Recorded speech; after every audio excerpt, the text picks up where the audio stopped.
All right, my name is Steve Samuelson, a state representative from Bethlehem.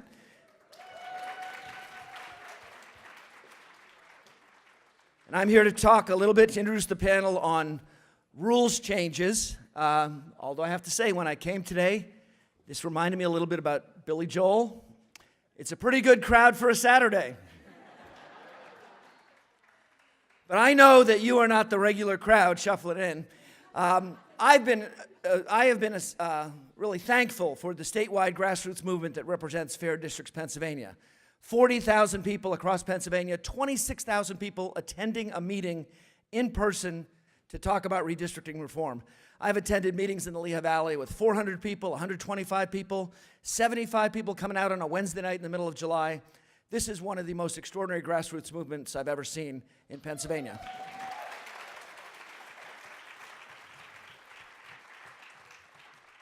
So former Representative Ken Lee is going to introduce our panel in just a minute, but I want to say a special thank you to one of his panelists, the second guy down wearing the brown jacket there. That's Bill White from the Morning Call. We have sad news to report from the Lehigh Valley. He retired last night at midnight. Bill has been a leader in our community for 40 years at the Morning Call. Before that, at the Lehigh University Brown and White. I'm a graduate of Lehigh myself.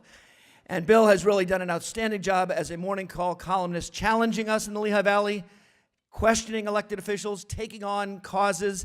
And as you know from following him on Twitter and Facebook, he has been a champion of redistricting reform. So thank you, Bill White.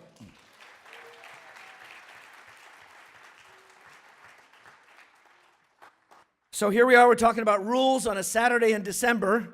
One of the reasons we're doing that is because the new legislature gets sworn in on January 1st. First Tuesday of January, happens to be January 1st this year. And one of the first things we do traditionally is pass the House rules. And the House rules, when they're passed, govern our legislative business and our committee assignments, our parliamentary procedures for the next 2 years. And we don't really get an opportunity to amend them within the next 2 years until the following swearing-in day. Last time, 2 years ago, we got a 50-page resolution with the House rules. We got about, I'd say, 18 hours notice. I think I got this the day before, had the chance to look it over. We get sworn in at noon. This was passed at 2 in the afternoon. So normally, the new legislature only takes a couple of hours to pass this. It's a critical time to make changes. One unfortunate thing that happened last time is the leaders of the House also put, that was resolution number 1. But before they took up number 1, they took up number 2, which passed, which said the House rules cannot be amended. So it was the former leader of the House, but if you want to say and send any thank you notes, there was 132 representatives who voted not to allow amendments, and then 13 minutes later they voted for the final package.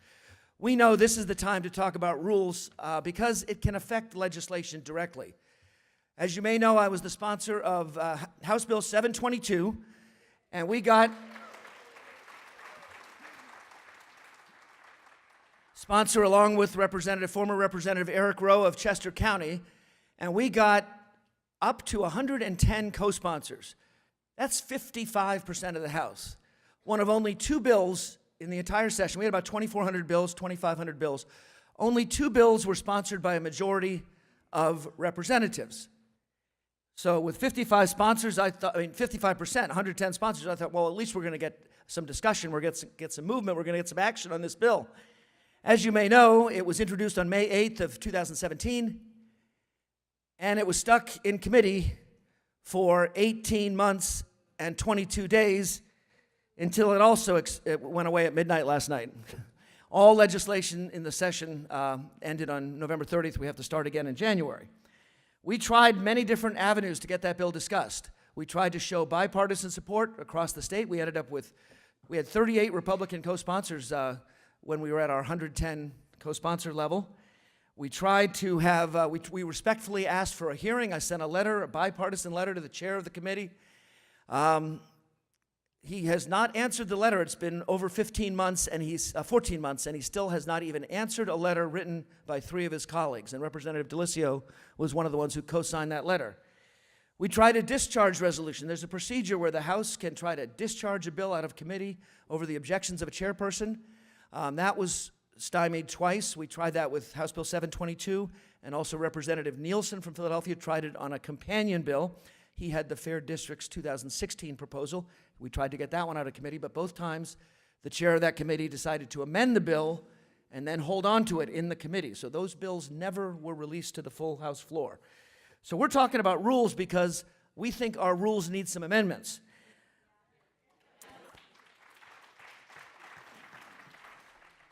Now, I don't feel special that this bill was stuck in committee forever. There are hundreds and hundreds of bills that get stuck in committee and never see the light of day, never have a public hearing, never get voted in an entire 2-year session.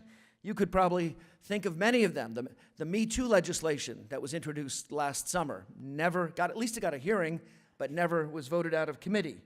Medical marijuana might be the exception to the rule. That was in a committee where the committee chair did not want to deal with it, publicly stated his opposition. In that case, he was overruled by the House leader. The House leader took it out of that committee, put it in a special task force, and got it to the House floor that way. So I do realize that when a committee chair is blocking a bill, it's not just one person. It is that person with the support of the legislative leaders. And there also are procedures where a majority of a committee could try to overrule the chairperson that could be employed sometime in the future. We need some changes. We have a wonderful bipartisan group talking about this. We've been convening for the last several weeks. We have Representative DeLissio. We have several former representatives, including Dave Steil, who was the co-chair of the Speaker's Reform Commission in 2007. It is possible to change the rules. One procedure that we may try to look for this year is in 2007, we got together on swearing-in day, but we did not adopt permanent rules. We decided that we were going to adopt temporary rules. And so the House passed temporary rules first week of January. The Speaker's Reform Commission did a lot of work over the next 2 months and put forward some powerful reforms that were enacted March 12th of 2007. One of those was an end to the midnight sessions. When I first got elected, we had midnight sessions all the time, it seemed. We had the natural gas deregulation, 1 in the morning. Your 2004 state budget was passed at 5 in the morning. Your legislators got a copy of it, the final negotiated product, at 3:30 in the morning. So that's 90 minutes for the legislators, the public, the press to examine a state budget. This was routine. And then of course, the pay raise, which passed at 2 in the morning in 2005. In 2007, we changed our procedure. We outlawed the midnight sessions. And in the last 12 years, the leaders of the House have only attempted twice to go to circumvent that rule. But that's been an important reform, and I think that's been a positive change on legislative business. We have a lot of discussions we've been talking about, and the panel will get into them. Why don't we talk about a proposal that if a bill gets a majority of the House members as co-sponsors, why not bring that to the floor for a vote, at least for consideration?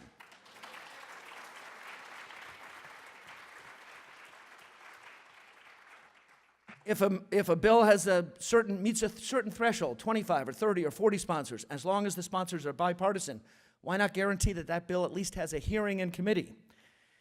We have one change that was made 2 years ago where we had a 24-hour rule on bills that came back from the Senate.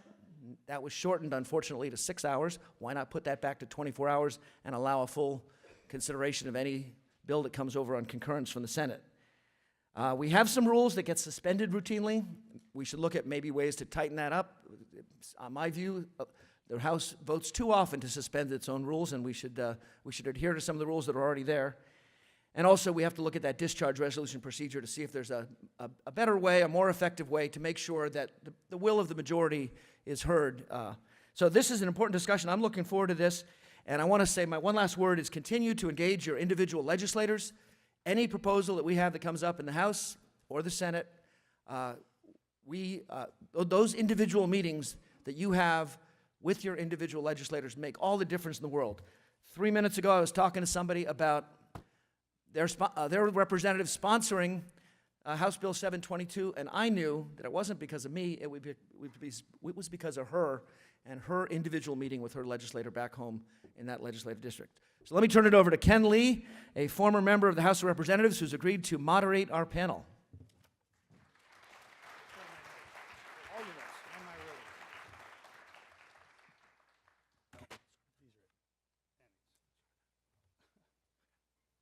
Thank you very much, Sam. I want to thank Carol Cunningham, Pat Beatty, and the entire Fair Districts group for putting this together. And more than anything, I want to thank all you folks for coming today.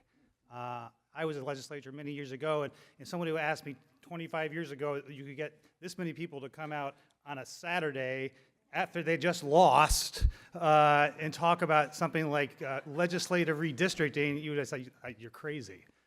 So really a compliment to the folks of Pennsylvania Fair Districts, as well as to all of you for getting involved.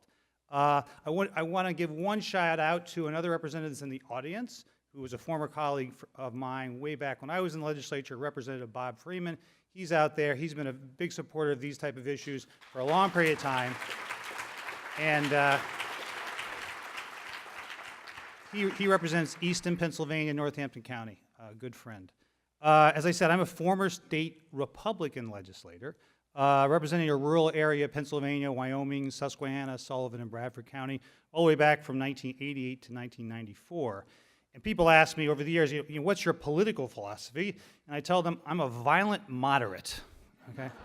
And so that's kind of an oxymoron. It's kind of like being a military intelligence or jumbo shrimp. But I really... and so, most people don't lie down in front of tanks on the behalf of moderation.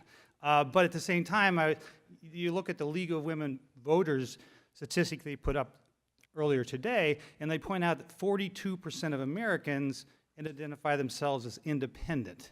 And when people say they're independent, I think they're probably in the middle of the political spectrum. And so I think the majority of Americans tend to be in the middle. But when you look at our legislative bodies, they're dominated by people from the far left and from the far right.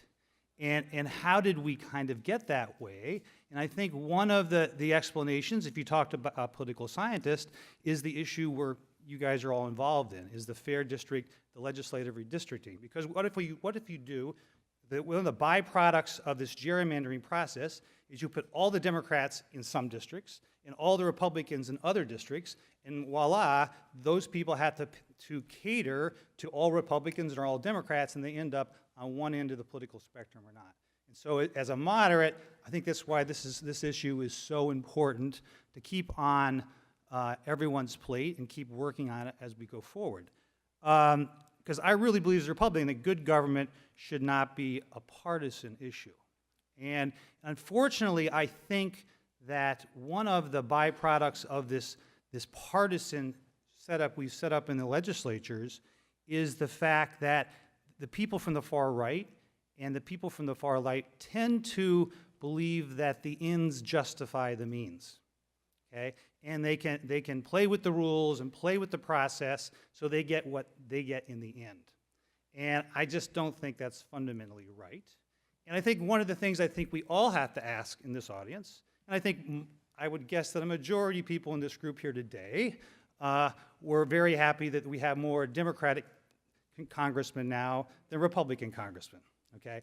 But I ask you the question, if the reverse were true, if the Democrats had been in power and they had gerrymandered Pennsylvania to have 13 Democrats and 5 Republicans, would you be equally supportive of this redistricting effort?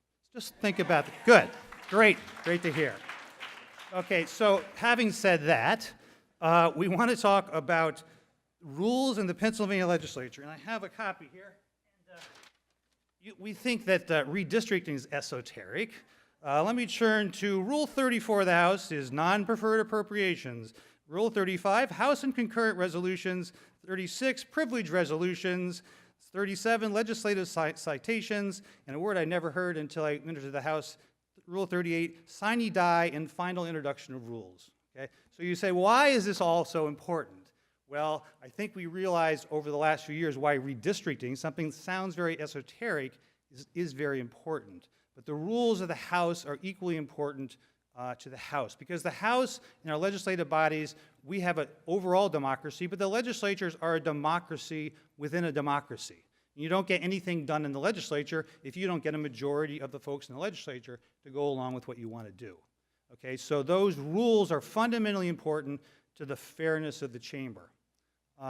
And interesting, just a sidebar, I just heard yesterday, listening to a podcast by the New York Times, that this is not a partisan issue, because I know the Democrats in Congress, last Congress, introduced a number of proposals to reform the rules of the House to make them more bipartisan, allow the minority party to bring things before.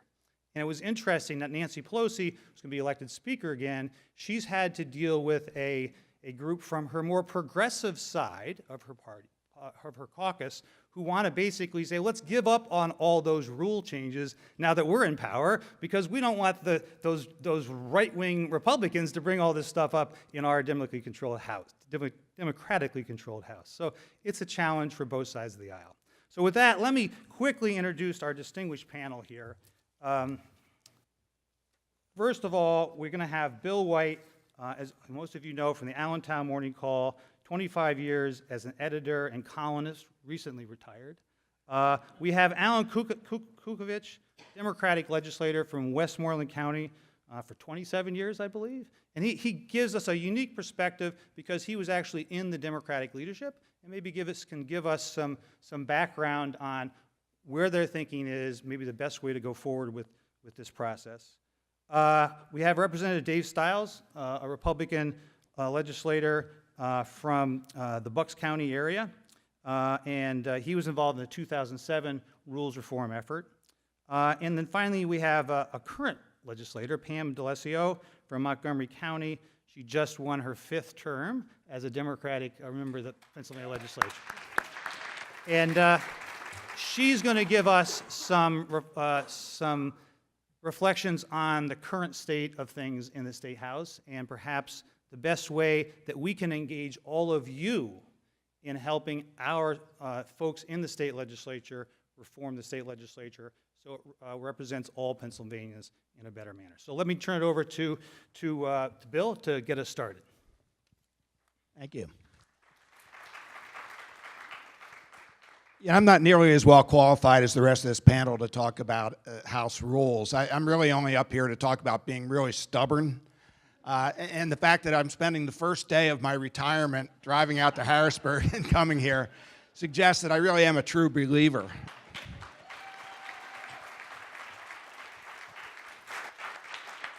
I did my first gerrymandering column back in 1991.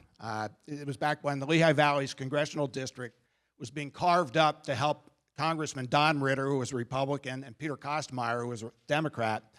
I looked it up. It was a Mr. Ed parody. Don Ritter was playing the Wilbur part in Mr. Ed. Redistricting reform was one of several reforms I discussed with Barry Kaufman of Common Cause back in 1993. And he concluded, there are so many things that need to be corrected. Where do you start? I did my first columns about the Iowa model for taking the politics out of redistricting in 1994. It was back when State Representative Sarah Steelman of Indiana County was pushing that idea. And you know, some of you may remember her in the Iowa model. Oh, great.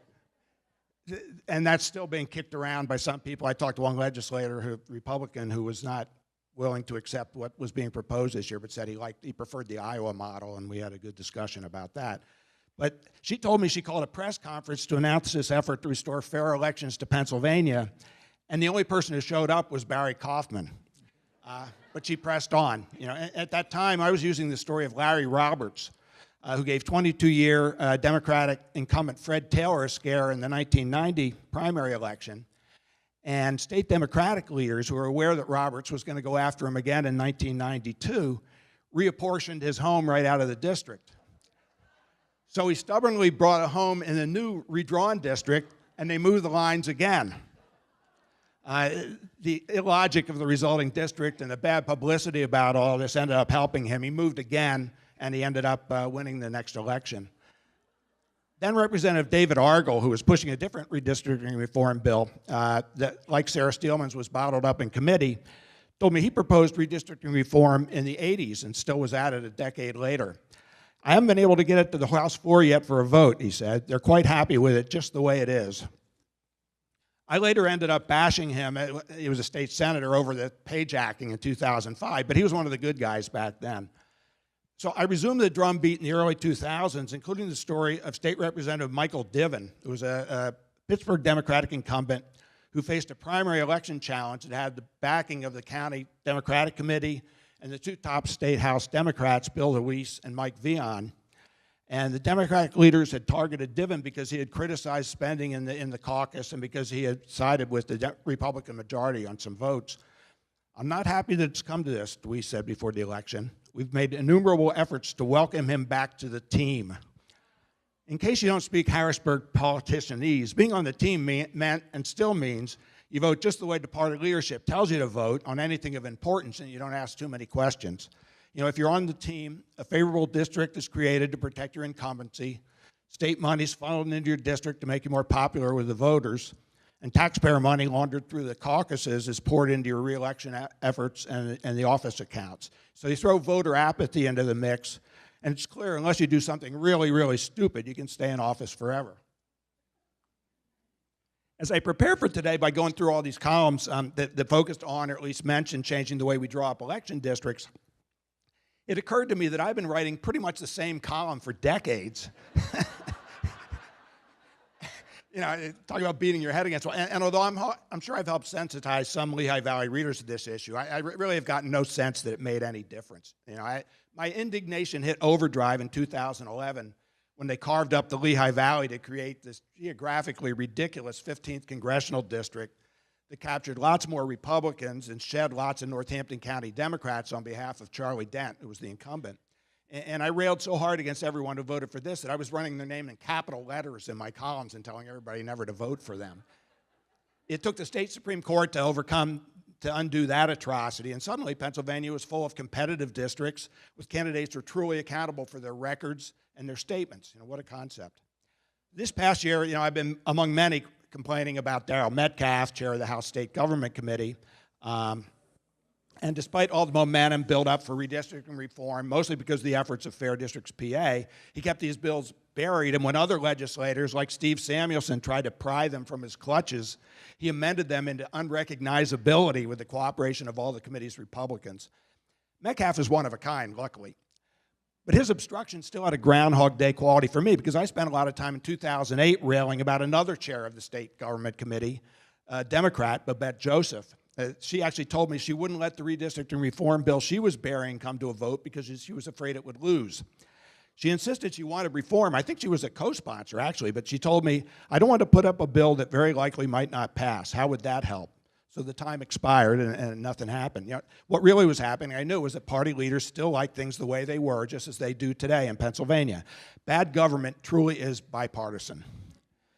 So it's been a frustrating 27 years on the good government bandwagon, but here's the one positive note in all this. You know, I attended a gathering at a Bethlehem church in September 2016 that drew about 90 people and introduced me to Fair Districts PA and this new effort to finally push redistricting reform through.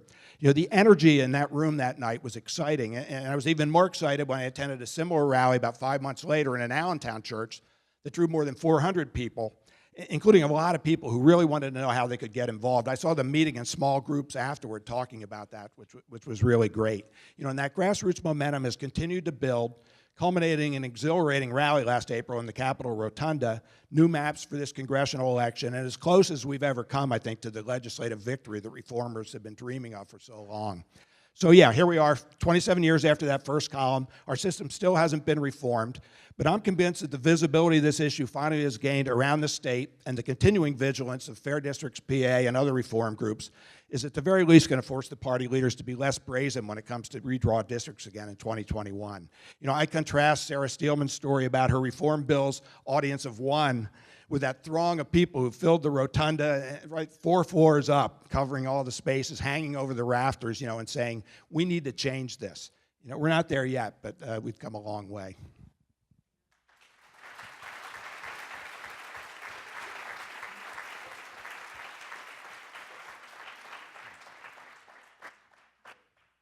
Thank you, Bill. I was heartened to hear the only time in my life a reference to both you and Billy Joel in the same paragraph earlier. That was.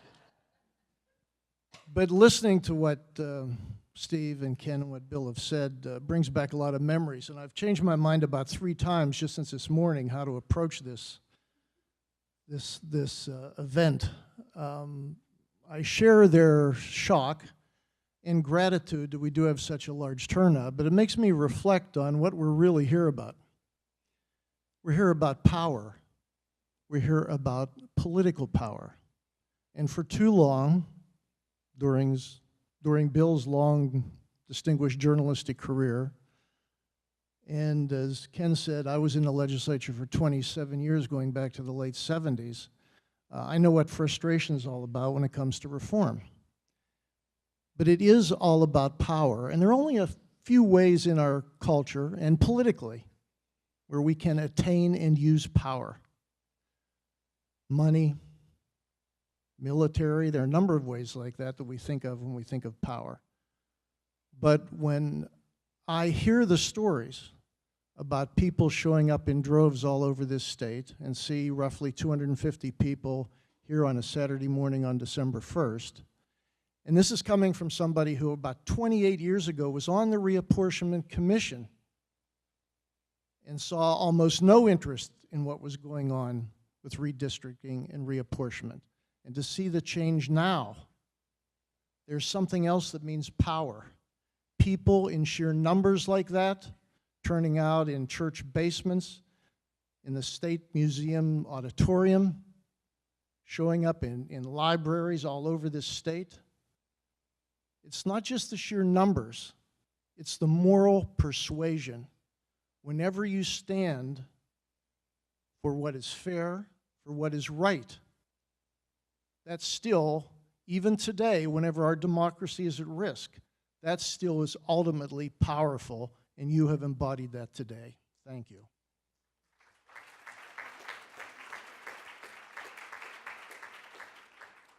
Now, when Steve opened this about rules changes, the next thought I had was, boy, I can't think of a less sexy political issue than inside baseball.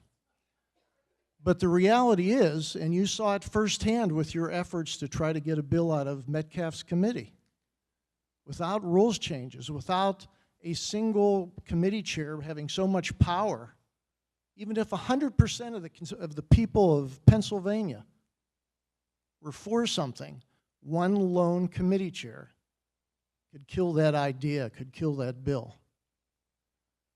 The kinds of modest rules changes that Steve and Pam and Bob and a lot of people have been talking about lately would go a long way in restoring some of that strength of democracy to the people's will. But there are problems with accompany that. And one is that the media normally doesn't care about that because it is inside baseball. It's hard to get excited about changing the mundane rules of how the process of the House of Representatives operates. But if you sense the reality that is affected, and I don't care if it's a gerrymandering issue or if you're concerned about the environment, or if you're concerned about the undue influence of money in politics, or any of the reform issues that Bill has written about over the years, you can't even get to that point most of the time unless the rules are more equitable and empowering to all of the legislators. Because think about this, in the State House of Representatives with 203 members, and in a state as large as Pennsylvania, most political science experts will tell you that the larger the chamber, the more power becomes centralized in the hands of a few. That has happened in Pennsylvania. And those leaders' power is unbridled. And if you can't get through that, you can't address any of the substantive issues or reform issues or any issues until we make some of those changes. And the window for that is very small. It'll only happen shortly after the House is reinstituted and members are sworn in early January.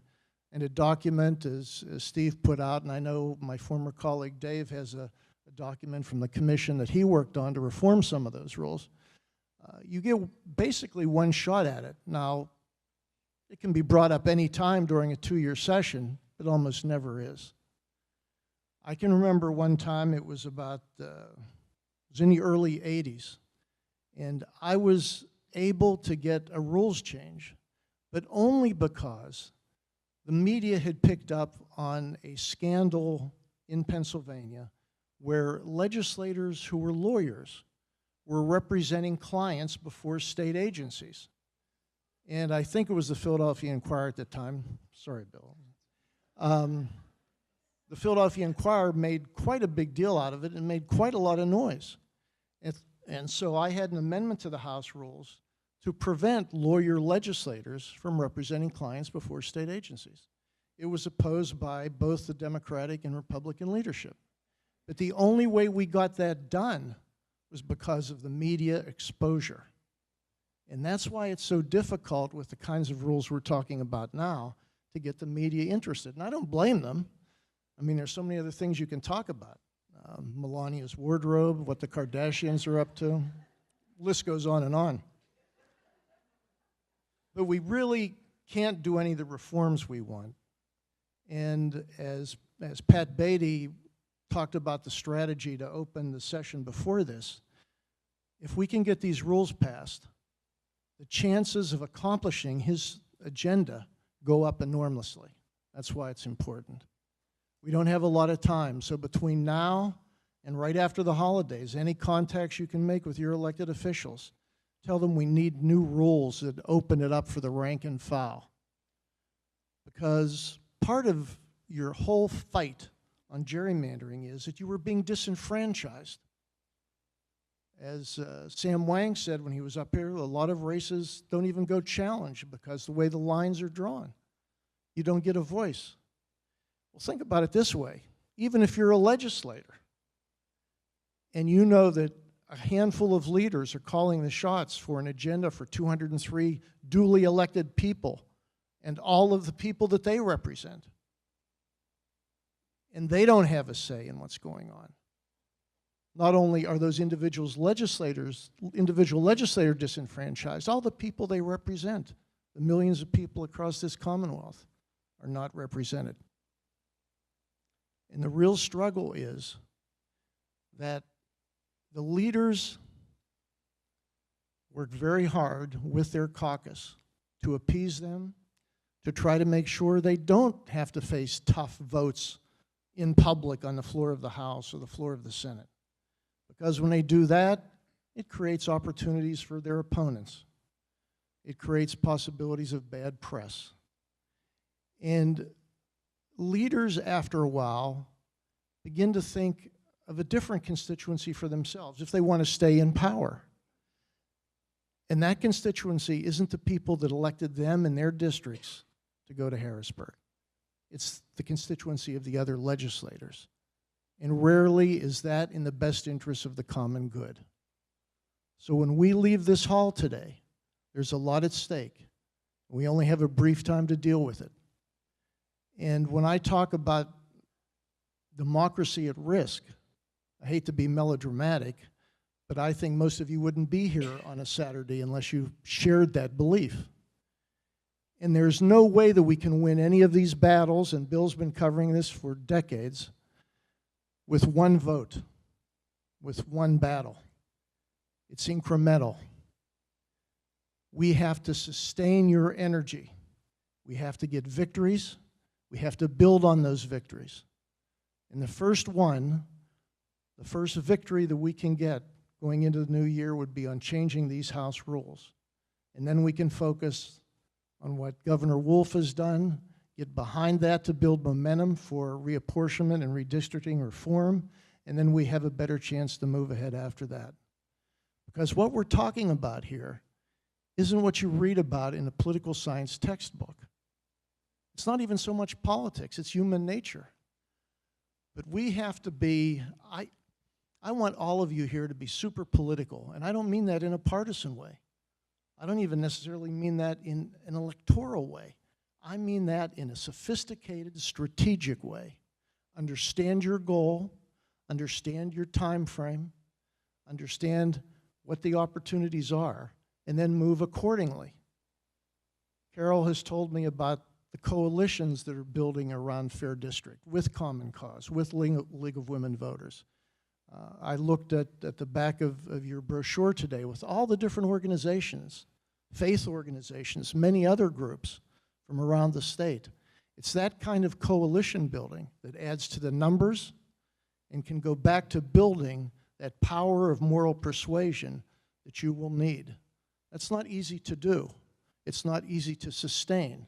You are up against lobbyists, and I don't mean that in a pejorative way, but you're up against people whose livelihood comes from influencing legislators. And on their issues, they are more well-versed than legislators, usually better dressed than legislators, etc. But they work on it day in and day out. Volunteers, you have lives. As soon as this is over, you got to get back home, drive through the rain, through the cold. How do you sustain that? You have to sustain that because you know in your heart of hearts that what you're doing is right. And no matter what, somebody can't take that away from you. Not a governor, not a legislator. You have to know that this fight is worth it. And that's what can sustain us. And that's what hopefully can begin to bring us some victories. And even when we get some victories, and Dave, I'm going to hand this over to Dave because he played a role in improving the rules back a little more than a decade ago. And then things start to backslide. So we have to always continue this fight. And that's what the sustainability is about. And that's what that power of moral persuasion is like. And we can deal with that, and we can overcome the power of individual leaders. And we can do that if we continue to keep our eyes directly focused on what the end game is and be very strategic in how we get there. That's the way you get around these leaders. I've sat in those meetings with only a handful of people deciding what the agenda would be. Rarely did they profess to have that kind of moral power. You outnumber them arithmetically, and you outnumber them in terms of moral persuasion. And if we can hold to that, eventually, we will win on these issues. David?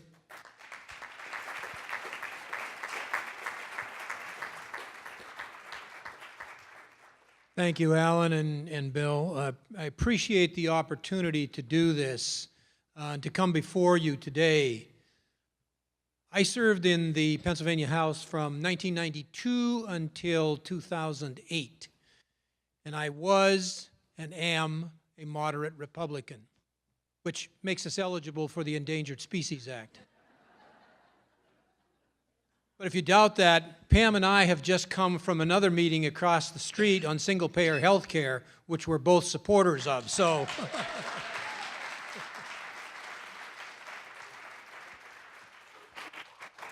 What I would like to talk about is how did we get to where we did in 2007?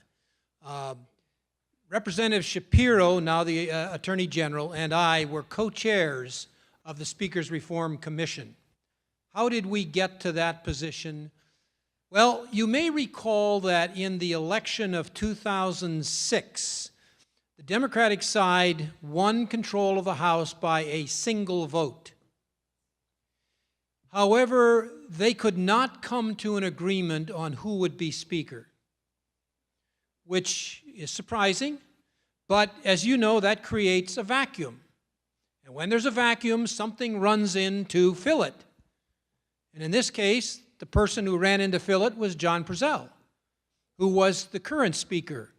And he came up with a plan that would divide the committees in half, giving the committee chairs half to Democrats and half to Republicans. And then he identified 6 or 7 members of the Democratic side who would vote for him for Speaker so that he would continue as Speaker.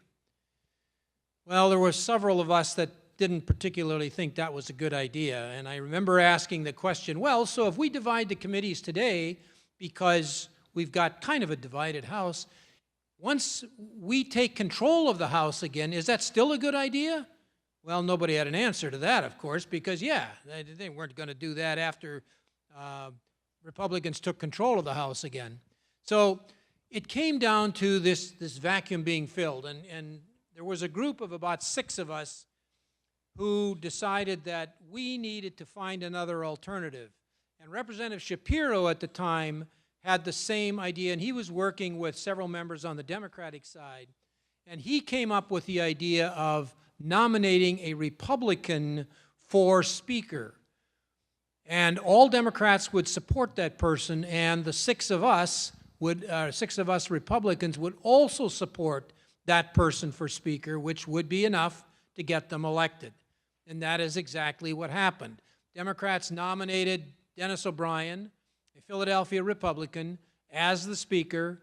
6 of us stood up and said, we will support Dennis O'Brien for Speaker. We had one condition with the Democratic side and with the candidate for Speaker, and that was that the first thing they did would be to create a Speaker's Reform Commission. And in fact, Dennis O'Brien did just that. That was the first piece of appointments that he made. 15 members were appointed to the Speaker's Reform Commission. We began meeting in January. We agreed up front that we would hear all ideas from all members. We brought in good government groups to testify. Barry Kaufman was there, who testified for his group, and others. We brought in experts or knowledgeable people from the National Conference of State Legislators to brief us on what other states were doing and how they directed their legislators, how they adjusted their rules, how they made it more transparent. We heard testimony through the month of January into February. We had agreed that 75% of our members needed to support any one of these ideas before we would send them out of the committee and make them part of the ultimate rules reform effort. And that's what we did. At the end of about the middle of February, we began debating on all the proposals. We took all of the proposals. We first started out by setting a priority on them. How many people within our group felt strongly about it, how many felt not so strongly about it, and eventually somewhere between 12 and 15 of those ideas rose to the top, and we said, okay, we'll concentrate on those. Then we had to concentrate on how will we make those rules changes? Exactly what will it encompass? We spent a lot of time in that. Ultimately, about 6 or 7 of those 12 or so recommendations were included in what became House Resolution 108, which was then brought to a vote on March 13th, I think it was voted. It was introduced actually on the 12th. Now, and it was passed. We had quite a bit of floor fight. Josh and I spent a lot of time, I think it was a better part of 2 days, debating this resolution. And there was a lot of support. There was a lot of objections, as you would expect. But it was the epitome of what the democratic process should be, because we focused on the issue, we debated the pros and the cons, and some things won, some things didn't. But ultimately, the resolution passed and the rules reform was adopted. Now, what did they do? Well, our first objective was to make the process more transparent. It was to ensure that members, rank and file members, would have a greater say and a greater involvement in the legislative process. We did that in several ways.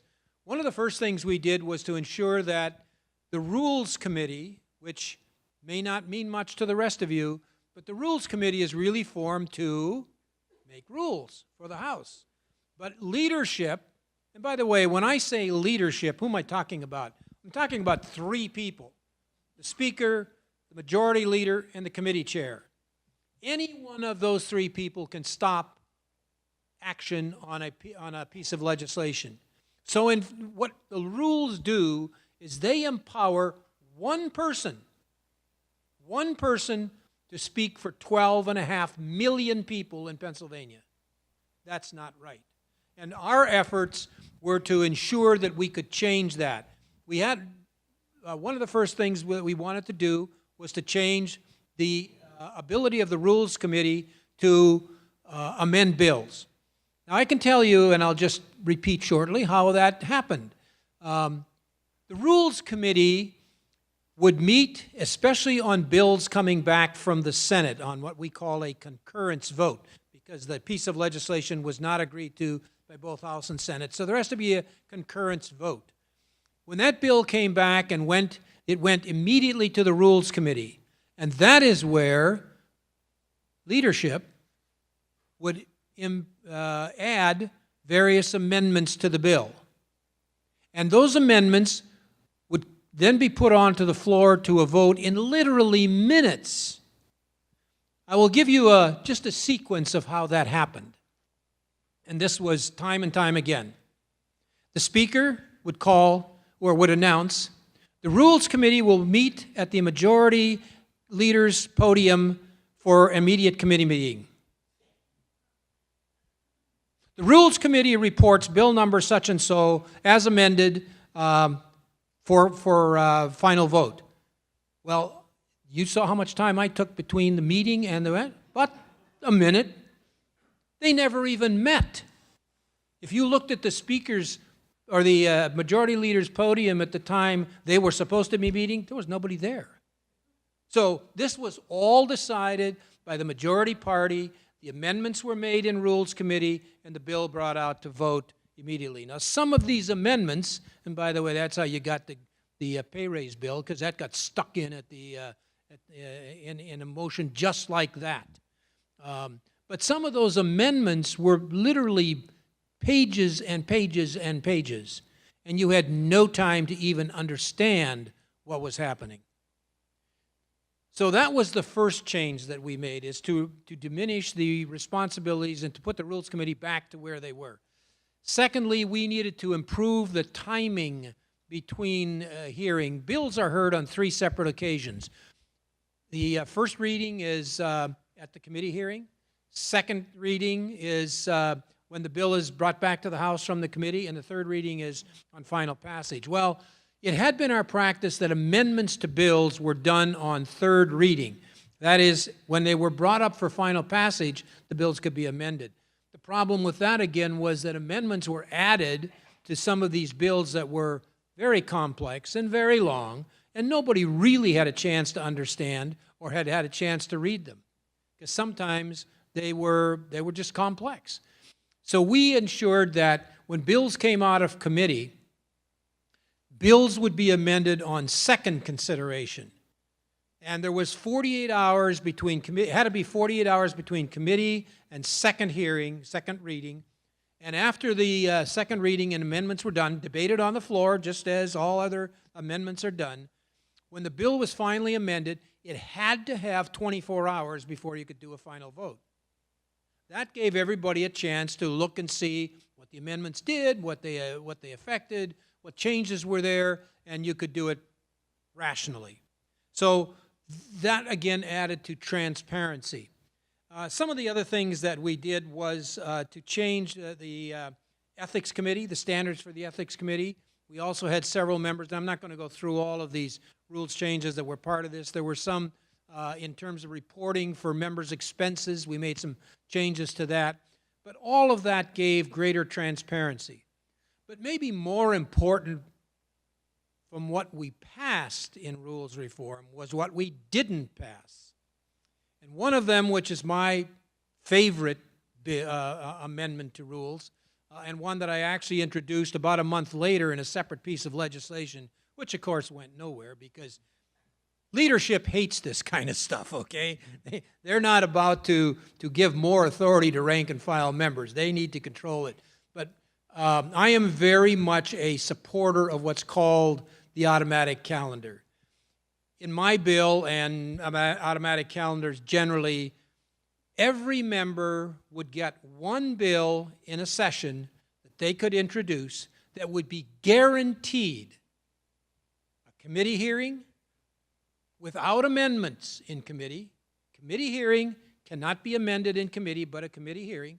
If it passed out of committee, it would come to second reading where it could be amended.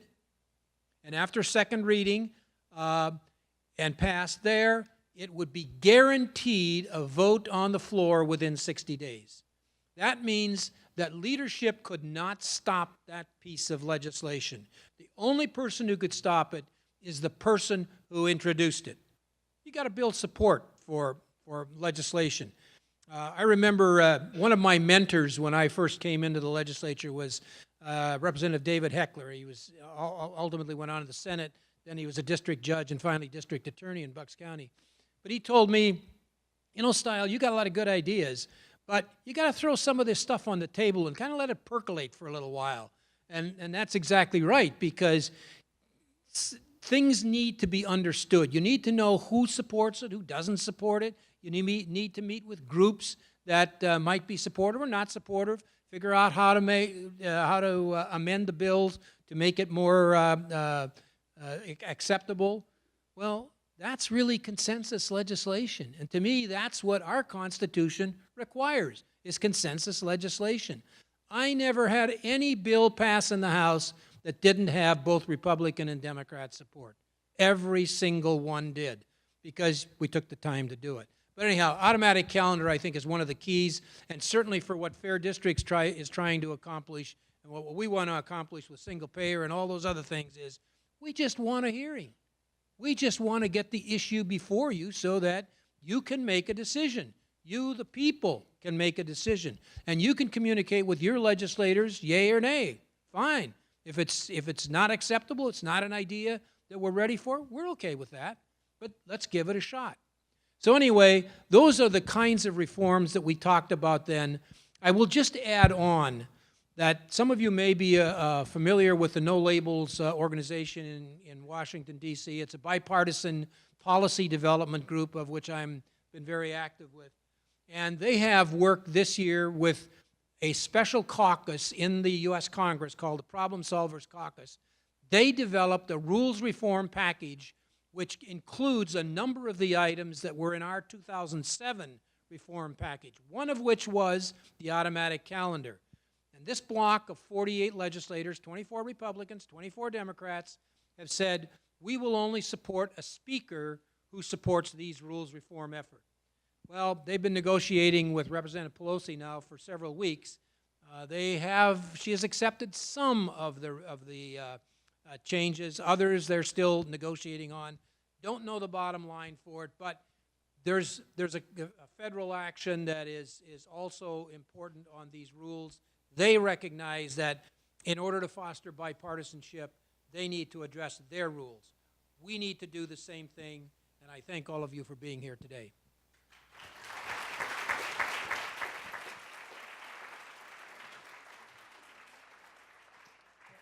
Just one moment. If you have questions for the panel, they will be coming by. Please pass them out to the folks that are here, and we'll take as many questions as we can at the end of the session. Thanks. Good afternoon. When I walked across the street from the Capitol, it is kind of a very, I was going to say a typical November day, but it's no longer November. So this is a cozy place to be to have a chat. We're going to have a conversation, no speech. Series, like any good conversation, sort of like a series of non sequiturs. Not one sentence necessarily related to the other, but since my topic is legislative life as I live it, I'm going to share with you 8 years of experiences. But first I want to say not only thank you for being here today, and I don't know if today's date was picked with a particular purpose, but somebody said a little earlier that as of midnight last night, all legislation that was pending is now gone and has to be reintroduced. So I am extremely impressed and hope that my colleagues who currently serve in the state Senate and in the state House recognize that 10 hours after you did not prevail, you're back again to serve notice that you're not going away.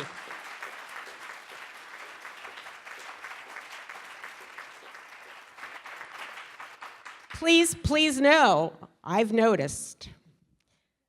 And in fact, I just want to share with you, in late August, we're blessed to have in parts of my district very active work group. And back in August, they were having a potluck supper. This is toward the end of August. And I was so concerned that given how things went in May and June in particular, and what didn't happen in July, that folks were going to take this great infrastructure that you've created across the Commonwealth and fold your tent, take your ball, go home, say screw it, I'm checking out New Jersey, whatever, or Ohio or New York, depending where you all live. So I showed up at the potluck, and needless to say, they were all there in fine form, with over half the people present and accounted for new that night to this group in this effort. So I was really heartened by that, because many of us don't want to see you go away. We want to see your ranks grow, we want to see you get stronger, and we want to see you get more strategic. If there were a corner on genius up here in Harrisburg, we wouldn't be here today. Oh, let me share with you my very first experience when it came to the rules. It was either the very first or second day of session. This is the beginning of my 5th term today.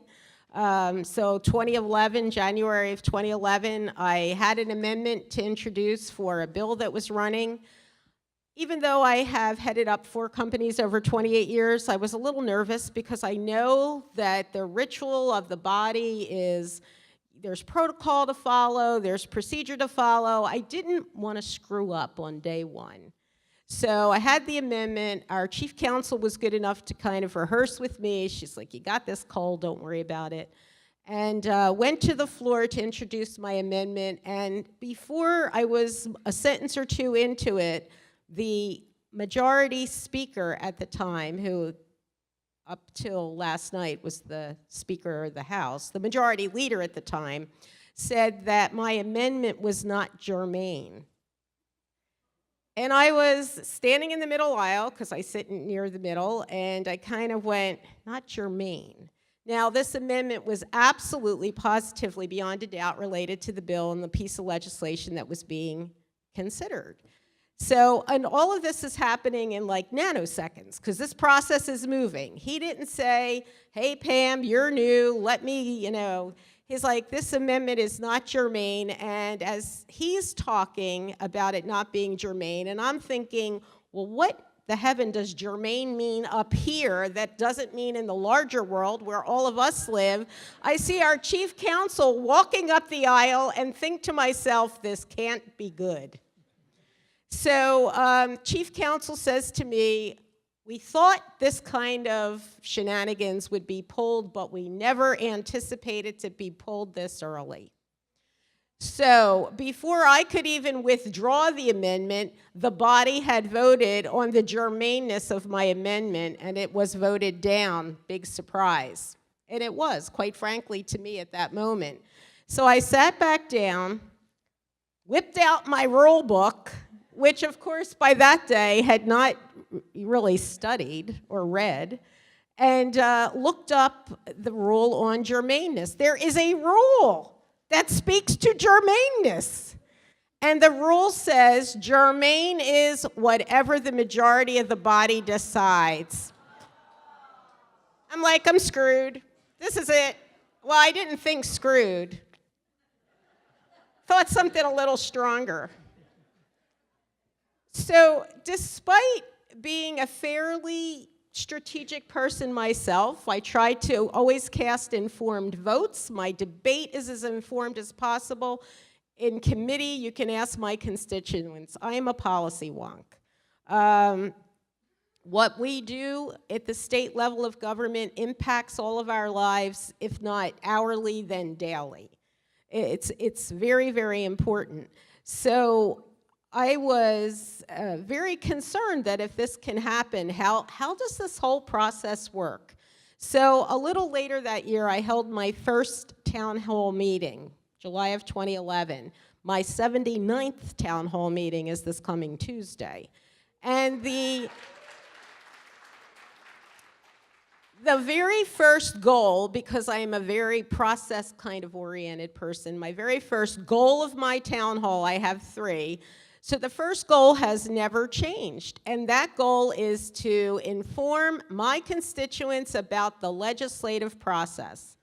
Not about legislation, but about the process. Because what I learned very quickly was, if you don't understand the process, if you make it far with a piece of legislation, it's a result of sort of what I refer to as politics and elbows.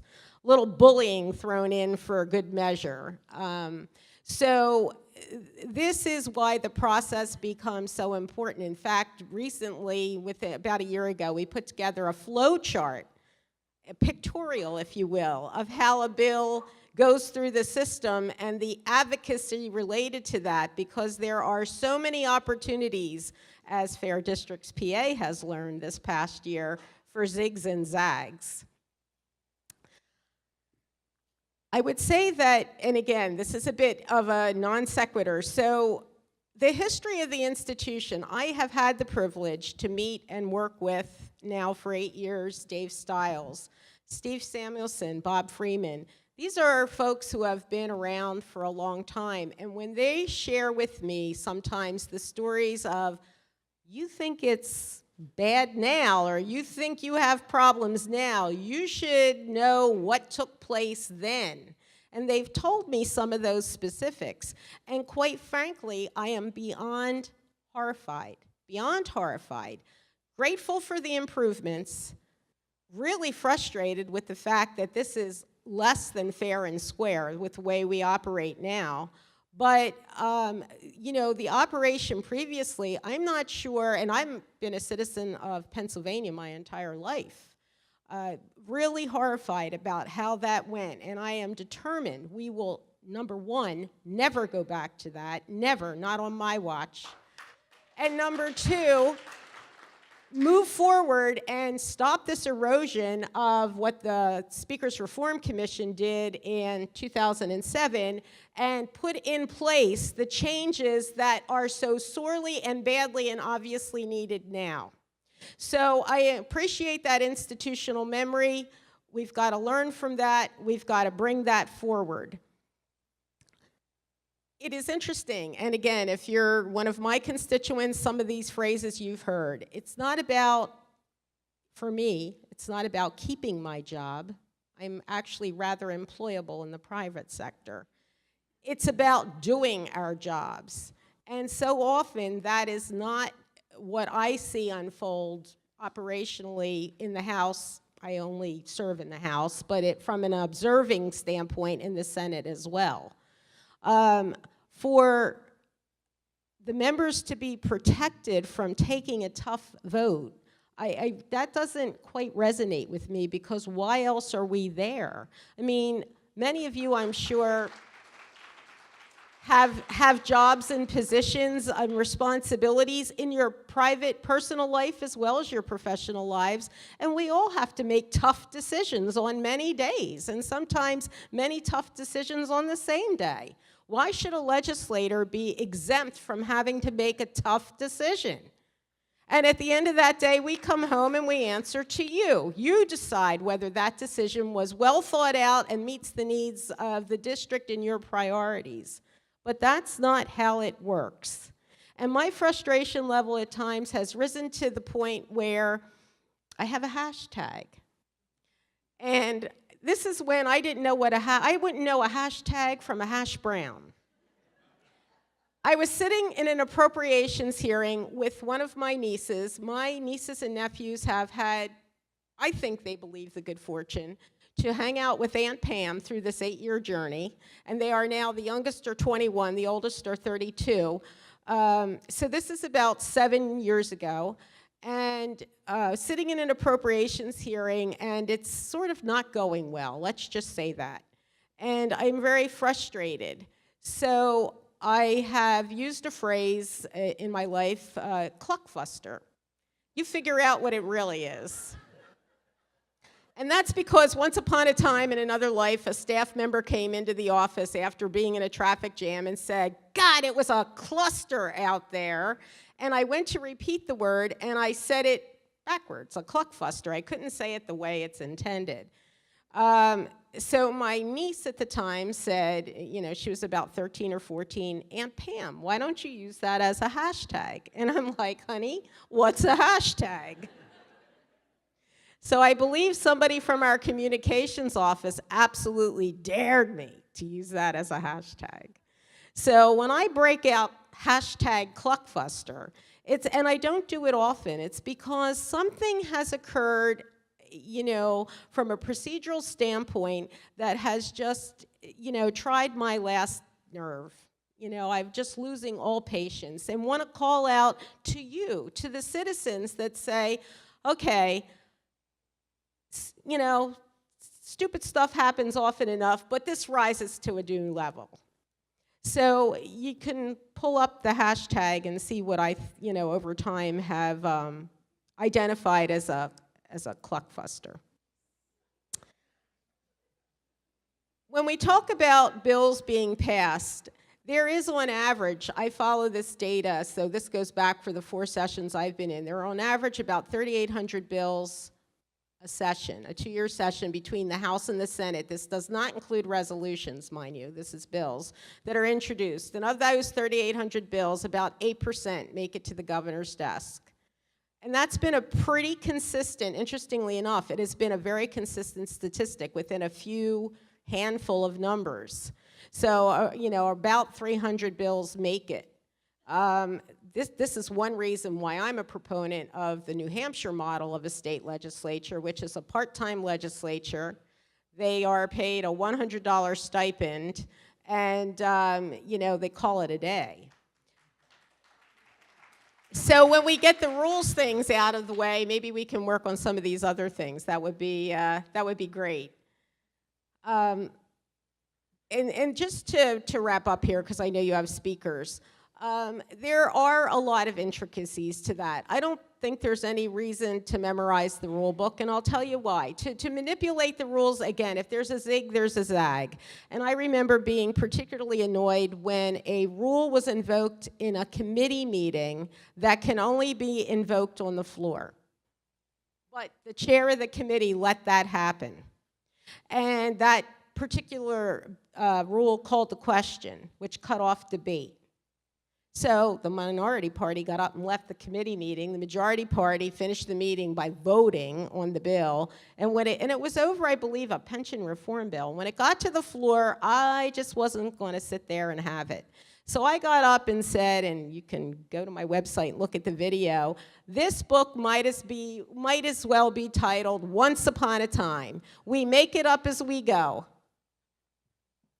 Because the rules, so when I'm very curious about how this rules reform will unfold, because if there's an opportunity to manipulate the rules that are in here, then that's a further concern, and we have to hold my colleagues, your state senators and representatives, to a high standard that says don't even try it.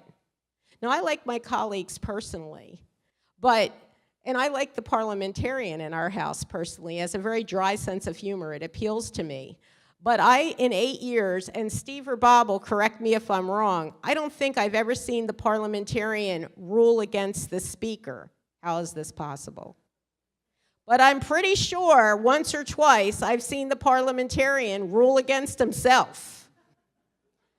Now that's being very creative in order to meet the needs, you know, of your boss, if you will.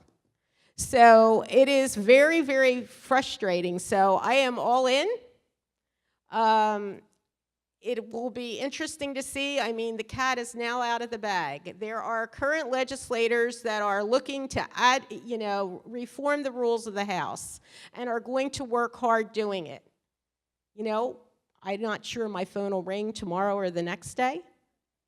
And, you know, and if it does ring, I hope it's from colleagues saying, you know, this makes sense. We want more bills to be heard. We want to develop and propose policy for the greater good. Our unfinished business currently includes voter improvements, gerrymandering reform, criminal justice reform, firearm safety, LGBTQ and anti-discrimination, things that should be, in some of those instances, a slam dunk.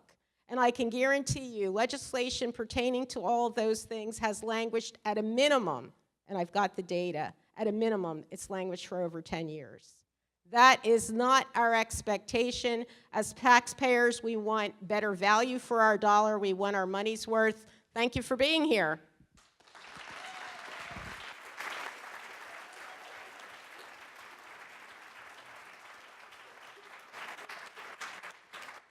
So we have a few questions here, and I think we can get to a number of them. There's a couple I want to deal with real quickly because they're just kind of factual questions.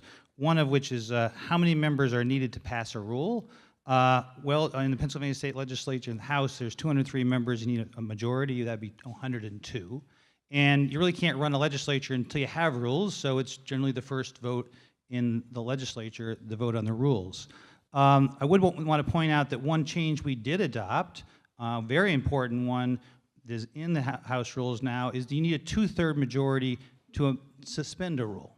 Because when I was in the legislature, it was routine. Almost daily, we would suspend the rules that we had to ignore what we previously wanted to do. And so at least we have a 2/3 majority necessary to suspend the rule, so you have to have at least some bipartisan agreement to do that. But at the same time, I think that Pam alluded to this, you can have all the rules you want, but unless you have a spirit amongst the leadership that they're going to abide by the spirit of those rules, it's sometimes an uphill battle. So let me get to a question, one more question I'll answer, then I got a number of questions for the panel. Is there a list of recommended changes to the rules of the House? We don't have that set of rules right now, and I think you get some idea of the spirit of what we're focusing on, but there's two things in play here. We have a lot of former members of the state legislature involved in this process, and ultimately we feel that it's the current members of the state legislature who need to take this and run with the ball. That's why we're so happy to have Pam joining us today. And some other questions, well, how can I get involved in supporting this process? I think Carol is going to come up here at the end of the day and talk a little bit about that, and we will be getting a package together. I think what we're probably going to be supporting is similar to what we did in 2007, is to support a commission that we think the legislature should get together and talk about rules reform, real meaningful rules reform, and it needs to be bipartisan. And I'll be very honest, one of the challenges we're having now is getting majority members, i.e. Republicans, to come forward and support this. And so if you have a Republican legislator who you think might be interested in getting involved with this, please talk to them. I had the good fortune when I was a Republican legislator, I was in the minority, okay? And it was easy for me to get on complaining about the Democratic leadership. A guy like Representative Freeman, he joined me in a lot of those rule reform, and he was challenging his own leadership. And that's a difficult thing to do because to a certain extent you're sacrificing your own career potentially in the legislature. So recognize you're talking to that Republican legislator, please do that. They need to stand up, do what's right, but sometimes a difficult thing to do. So we need to give them the support that they need to go forward. So having said that, let me get to a couple questions. I think one that may be a great for the entire panel here, given the makeup of this group, is what's one rule change that would most help the Fair District's PA effort? Well, one of the ones that's being proposed is if there is a majority of House members have co-sponsored the bill, then it has to be brought up on the House floor. And there are also some that have to do with if you have a bipartisan list of 25 Republicans, 25 Democrats on a bill, that bill can't be bottled up by a committee chairman. They at least have to bring it up for a vote. So basically, there are a number of ways to streamline the process, even allow every member to have at least one designated bill that could be brought up for a vote. So all those are mechanisms that could be used in some capacity to help an anti-gerrymandering bill.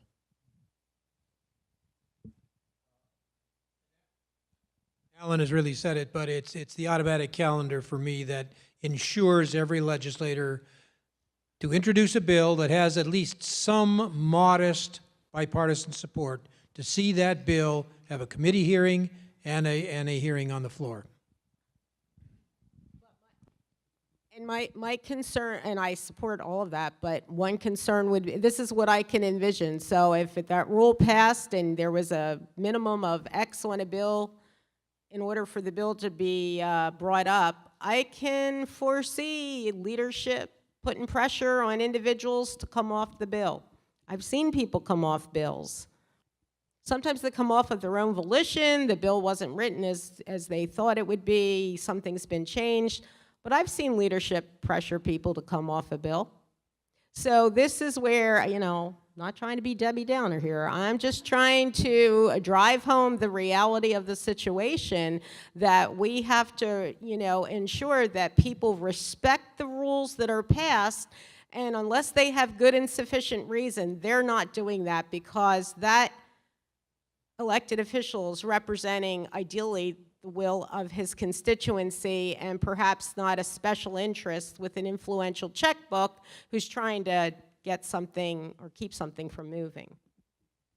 Another question we have here is kind of a basic question. Is the vote on the rule changes private, or do party leaders know who voted for or against it?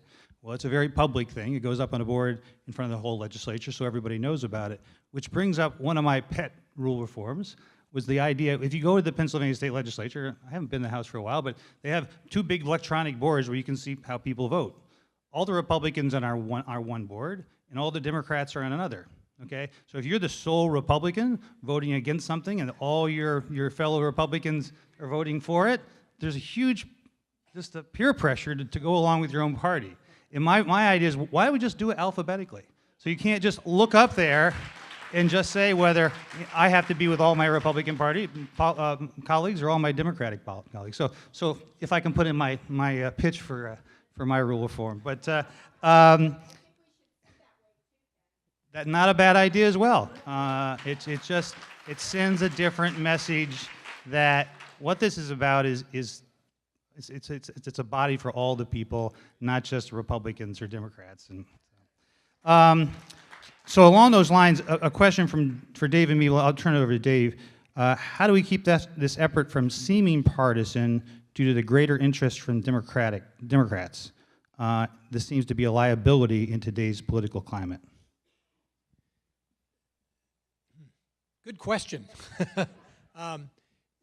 If you're going to have a Speakers Reform Commission, or if you're going to have an effort to reform the rules of any kind, the difficult thing will be on that first day in January when you do the swearing-in day, because the movement that day is to just get it done. And it'll be difficult just to get a temporary rules. But if you can get temporary rules, then the Speaker needs to take the responsibility to appoint, as they did previously, members from both sides of the aisle in order to formulate rules changes that can work for both. And there needs to be a process by which, as we had 75% of the members, because we were evenly divided in terms of the composition of the committee, you had to have both majority and minority members supporting a rules change and do it. And that's how you get bipartisanship, because you get it on the floor when it finally comes for debate. So we're getting to the end of our time here, and a lot of the questions do relate to how can I get involved in this process, and so I'm going to turn it over to Carol in just one second. But I have one last question, very important, from the audience for Bill White. Will you run for PA 187? or at least upper max supervisor? It's time for you to get involved in politics.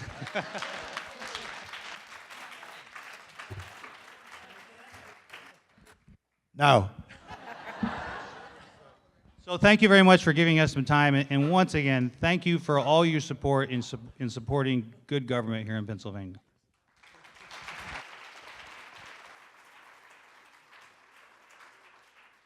Thank you to this panel. Thank you to everybody who has been part of this day. I want to say a special thanks to Gene Handley and the Dauphin County group.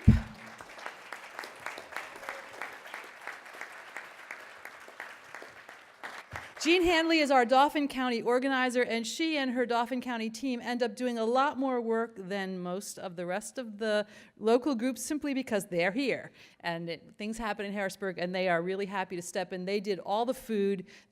Jean did all the logistical behind-the-scenes planning, and in large part, this day is thanks to her efforts in pulling the logistics together. It would not have happened without Jean.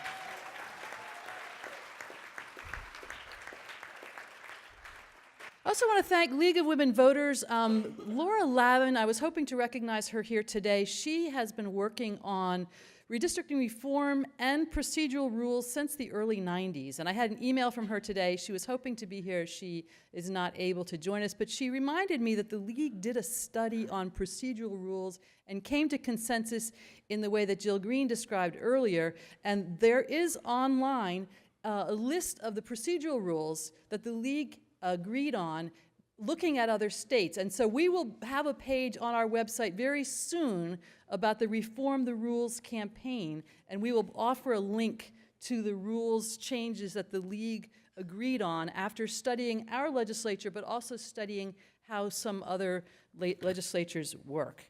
So be watching for that. So the question is, how can you get involved? I'm going to jump to here. Next steps. We are certainly starting an advocacy campaign for rules reform, and the time is very short. Today is December 1st. Steve Samuelson said January 1st is the swearing-in day. We have to talk to all of our legislators and ask them not to pass the current rules package on January 1st. Does that mean we're asking them for specific rules changes? Probably not, because the time is so short to get that in place, but it does mean we're saying do not vote for the current rules package, vote in place a temporary rules package. And also, somebody earlier today mentioned House Resolution 2, which is the resolution that makes it impossible to change House Resolution 1. And so again, do not vote for House Resolution 2. So what we want to do is begin the conversation as quickly as we can with new and past legislators to say, we are not happy with the rules, and most of you are not happy with them either, and we expect better from our House of Representatives. We expect real representation. We expect our representatives to be able to impact the process, to be able to bring bills forward, and to have those bills voted on, and we are watching. And we want to make that as clear as we can, as politely as we can, as firmly as we can, and consistently as we can. And many of you, I have to say thank you to all of those who showed up last spring and early summer, who showed up at committee meetings to say, this is not the way this should run. And many of you made wonderful creative signs and showed up in your t-shirts and stood in the hall to say, are you kidding? This is not the way this should work. And many of you showed up for House sessions and Senate sessions simply to say, we are people of Pennsylvania who expect this system to work for us, and it is not doing that, and we are here and we are watching. So we want to continue to get that message out. During the month of December, what can you do? So we have postcards, and I'm hoping, Amy, yes, we have postcards. So we have lots of postcards. Take a few and send them to your legislators. If you're a local leader, take a bunch. We have 500 going to the Southwest region. We have a bunch going to the Center County. We have a bunch going to the Southeast region. And we also are going to put on that page I mentioned a print your own postcard, so you can just print it off at Target or print it off on your own printer or whatever you want to do. And we know that when you get creative, you do cool stuff, because you are all wonderfully creative people. So what we're encouraging you to do during the month of December is have a postcard party with your local group or with your friends, invite them for dessert, put on some holiday music, get together and do a ton of postcards and mail them off to your legislators saying, reform the rules. And we've got some text, which is on the backs of those postcards, which I'll put up. I'll do that right now. What we're asking for is rules that ensure that bills with bipartisan support are given a vote in committee, and that bills reported favorably from committee are guaranteed debate and vote on the House floor. In other words, if a bill has support, it needs to move. It should not be possible for one person elected by with a majority of maybe a couple thousand votes, which is how it's working right now, one person from some district elected with a majority of a couple thousand votes, shutting down the entire process for all the people of Pennsylvania. That cannot continue. So we're saying those bills need to move forward. We're also asking for a review of the committee process. It should not be possible that a committee chair who says, I will never have a vote on a bill that has the opposite party's support, that person should be removed. That's not the way to run any committee anywhere at any time. Now, there's different ways that different states manage this, and we're not saying, here's how you do it. I know there's been some movement towards term limits on committee chairs, different ways to select committee chairs. We're not telling our legislators, here's how you have to do it. We're simply saying, as the people of Pennsylvania, bills with support from both parties must move forward, and committee chairs who act in a way contrary to any business, any organization, any parliamentary practice anywhere, committee chairs who cannot run a committee properly need to be removed. You figured out, but we're watching.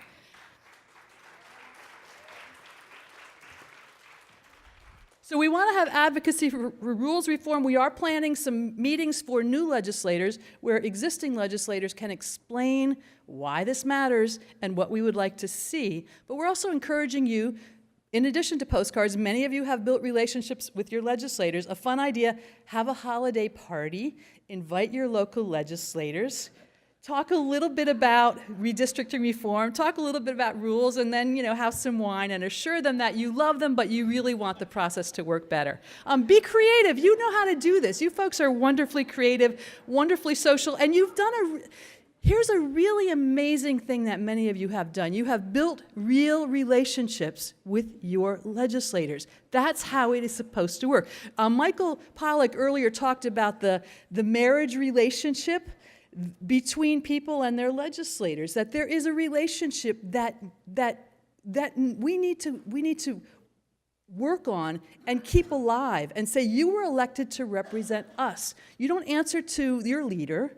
You don't answer to the lobbyists, you answer to us. And we are your people, and we have this bond and this relationship, and we expect you to honor that. And if you don't, then you will hear from us now and tomorrow and the next day and the next day and every day between now and the next election. That's what many of you have done a really good job of building that relationship, and we want to continue that. So, advocacy for rules reform starts today. Hashtag reform the rules. Also, hashtag status quo is not an option. That's too long for hashtag, but I like it anyhow, so use it. Also, start planning now for informational meetings. We will have the video of this session online, I'm hoping by Tuesday.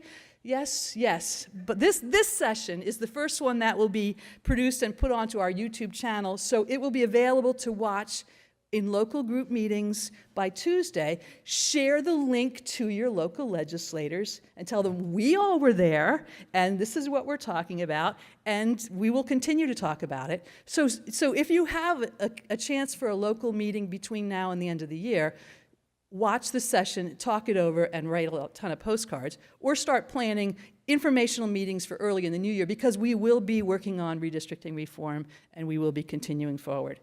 Also, continue to grow your local groups.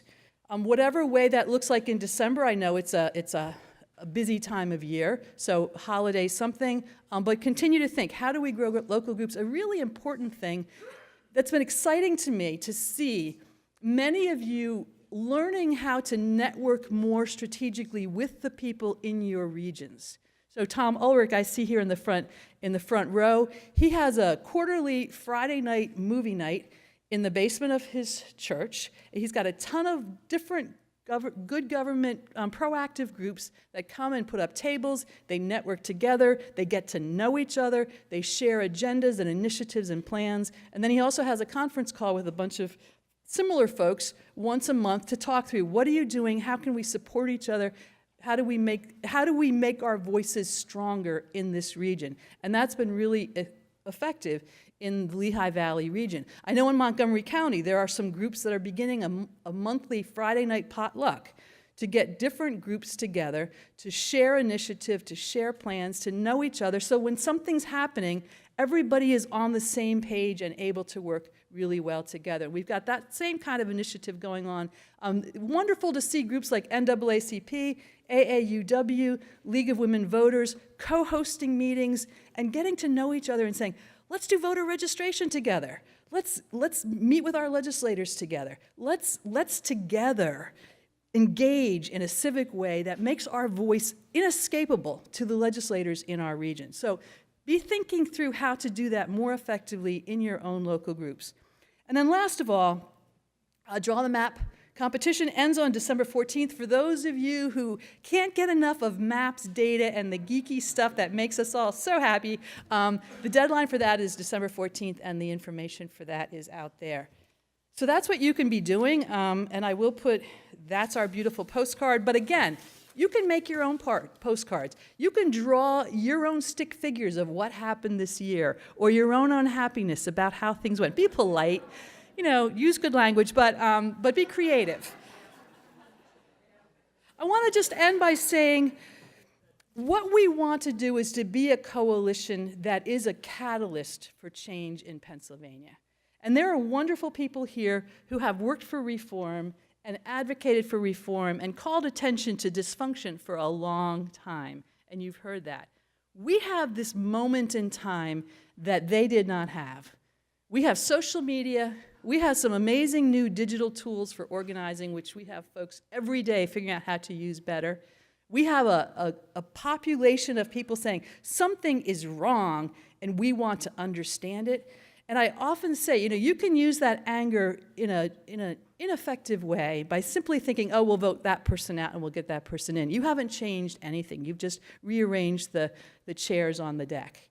What we want to do is bring foundational change, and we have this moment when people are paying attention, and people who never talked. I have two daughters who, a couple of years ago, they just rolled their eyes at me, like, I don't know what happened to Mom, but she got into this stuff, so let's just kind of shut her down gently. And that has completely changed. They want to understand. They want to understand process. They want to understand why things are the way they are, and they want to know what can they, in their spheres, in their roles, in their avenues, what can they be doing? And we want to have that conversation with our neighbors, with our kids, with our friends, with our communities to say, this is a moment when we all need to engage, bring our own creativity, our own efforts into whatever way we can to create lasting change for the state of Pennsylvania, because we have this incredible moment. We don't want to waste it. And there are many really important, really difficult things that we need to get done. So thank you for being here. Thank you for doing your work to make that happen.